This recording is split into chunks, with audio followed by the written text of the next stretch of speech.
संत कबीर नगर का अग्निकांड और गाजीपुर डबल मर्डर की आग अभी शांत हुई ही नहीं थी कि बलिया में एक और हत्या से सनसनी फैल गई। दरअसल यह मामला बलिया जिले के नगरा थाना क्षेत्र के सराय गुलाब राय का है, जहां एक युवती का शव पेड़ से लटका मिलने से इलाके में हड़कंप मच गया है।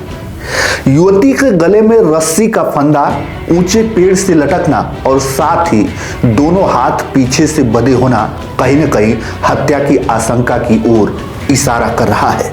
मृतिका की पहचान पूजा कुमारी उम्र 30 वर्ष के रूप में की गई है। बड़े ताज्जुब की बात तो यह है कि 1 महीने बाद ही पूजा की शादी होने वाली थी।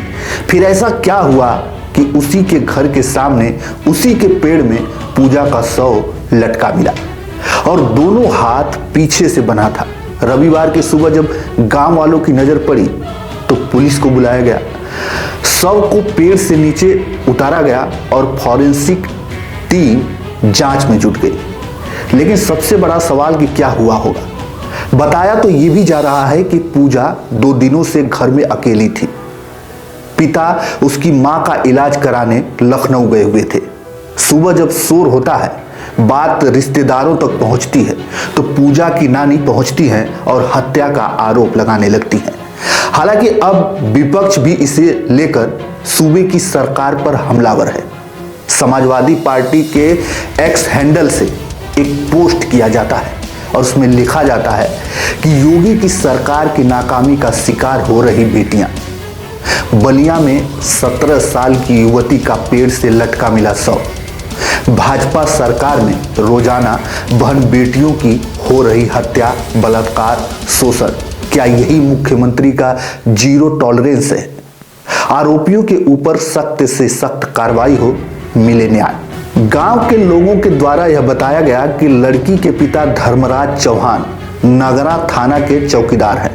धर्मराज 2 दिन पहले ही अपनी पत्नी का हार्ट का इलाज कराने के लिए लखनऊ के पीजीआई गए हुए थे। उनके साथ उनकी छोटी बेटी नेहा भी थी और 2 दिन से मृतक पूजा घर पर अकेली ही थी। अब इस दौरान पूजा के साथ क्या हुआ होगा, उसे किसने मारा होगा, यह एक सवाल बनकर खड़ा है। पूजा की नानी का यह कहना है कि यह किसी एक का काम हो ही नहीं सकता, बल्कि इसमें कई लोग शामिल हो सकते हैं। गांव से घर कुछ दूरी पर एकांत में था। पूजा घर पर अकेली थी। अब पूजा के साथ क्या हुआ होगा ये तो जांच का विषय है, लेकिन अगर हत्या हुई है तो हत्यारों की गिरफ्तारी जल्द से जल्द होनी चाहिए और ऐसी सजा मिले कि एक नजीर पेश हो, ताकि ऐसी घटनाएं फिर से ना हो सके। तो चलिए साथियों, इस वीडियो में इतना ही।